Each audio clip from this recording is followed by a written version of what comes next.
आज जिस चौथी किताब पर मैं बात करूंगा वह है शिखंडी।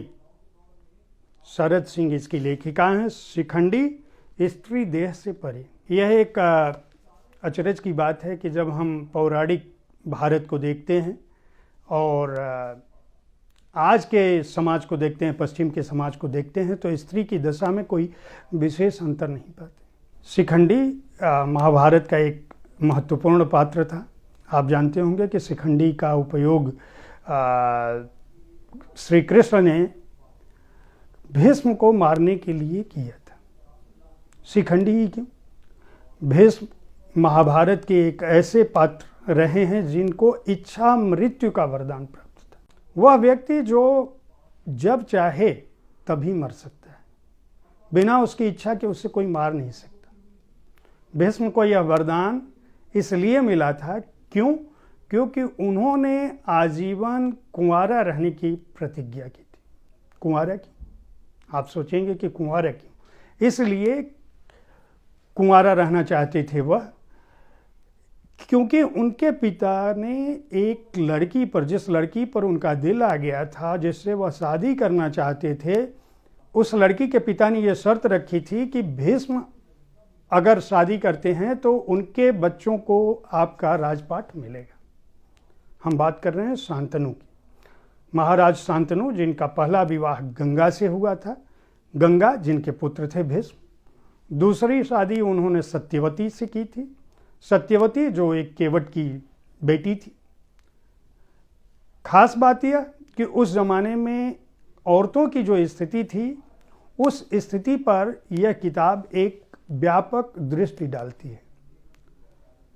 लड़की जिसका अपना कोई अधिकार नहीं था, वह गंगा रही हो, वह सत्यवती रही हो, वह अंबालिका रही हो, वह कुंती रही हो, वह द्रौपदी रही हो। महाभारत का यह एक ऐसा रूप है जिस पर हम जितनी बार भी ध्यान दें, हमें सवाल ही सवाल मिलते हैं। इस किताब में शरद सिंह ने यह स्थापित किया है कि शिखंडी का यह तीसरा जन्म था। पहले जन्म में वह अम्बा थी, काशी नरेश की पुत्री। अम्बा का अपहरण भीष्म ने अपने भाई विचित्रवीर्य के लिए किया था। विचित्रवीर्य जो सत्यवती के बेटे थे। भीष्म ने अपनी इच्छा के अनुसार और अपने वादे के अनुसार विचित्रवीर्य की शादी के लिए 3 कन्याओं का अपहरण किया। जिस समय उनका अपहरण होता है, उनको यह पता नहीं होता भीष्म को कि अम्बा साल्वराज से प्रेम करती थी। जब हस्तिनापुर पहुंचती है अम्बा, भीष्म के द्वारा अपहरित होके, भीष्म ने अगवा किया था, तो वह कहती है कि चूंकि तुमने मुझे अगवा किया है इसलिए तुम मुझसे शादी करो। भीष्म अपनी वचनबद्धता का, अपने पिता को दिए गए वादे का जिक्र करते हैं और कहते हैं कि मैं तुमसे शादी नहीं कर सकता। वह कहती है मैं ऐसे किसी व्यक्ति से शादी नहीं कर सकती जो हमारे योग्य नहीं।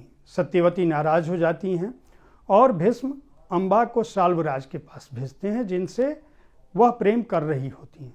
साल्वराज यह कहते हैं कि मैं किसी का जूठन स्वीकार नहीं कर सकता। अम्बा के पास कोई रास्ता नहीं होता है।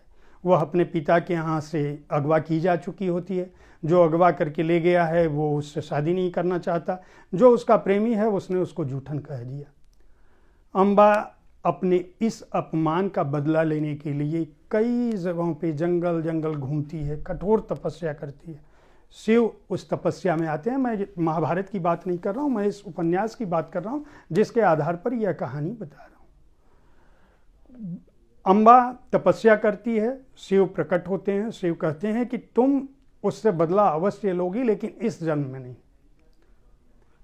अम्बा वहाँ पहाड़ से कूद के आत्महत्या कर लेती है। उसका दूसरा जन्म होता है जहाँ वह शिविका के रूप में पैदा होती है एक गांव में। वह विलक्षण प्रतिभा की धनी होती है। उसको अपने पूर्व जन्म की बातें याद होती हैं, लेकिन जब वो 6-7 साल की होती है उसको यह समझ में आता है कि मैं शायद इस शरीर में बदला ना ले सकूं। वह फिर एक बार तपस्या करती है। उसको पता चलता है कि नहीं, तुम एक बार फिर मृत्यु को धारण करो और अगले जन्म में तुम शायद बदला ले पाओगी। अगला जन्म उसका महाराज द्रुपद के यहाँ होता है, जहाँ वह शिखंडी के रूप में पैदा होती है। फिर लड़की के रूप में पैदा होती है। चूंकि द्रुपद का अपमान पहले किया जा चुका है, भीष्म ने अपमान कर रखा था, द्रोणाचार्य ने अपमान कर रखा था, हस्तिनापुर से द्रुपद राज की लड़ाई जानी पहचानी थी, लंबे समय से चली आ रही थी, वह अपनी लड़की को लड़के के रूप में रखते हैं। शिखंडी को यह पता ही नहीं चलता है कि वह लड़की है या लड़का है। स्त्री रूप में, शरीर के रूप में, शारीरिक बनावट के रूप में वह एक लड़की है, माँ पिता उसको लड़के के रूप में रखते हैं।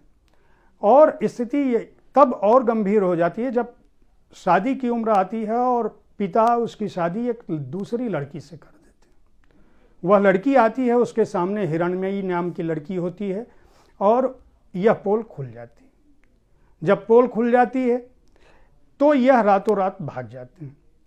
वह लड़की किसी और से नहीं कहती है, लेकिन जब शिखंडी जंगल जंगल भटकते हैं तो इस उपन्यास के मुताबिक वहाँ एक यक्ष मिलता है जो उनकी शल्य चिकित्सा करता है, उनको फिर से पुरुष बना देता है। और जब महाभारत का युद्ध होता है तो भीष्म चूंकि यह जानते थे कि शिखंडी एक स्त्री था पहले, इसलिए वह अपने हथियार नहीं उठाते हैं और अर्जुन उनका सहारा लेकर भीष्म की हत्या कर देते हैं या भीष्म पर विजय पा लेते हैं। अगर आपको महाभारत पुराण पौराणिक आख्यानों में रुचि है तो आप इस पुस्तक को खरीद सकते हैं।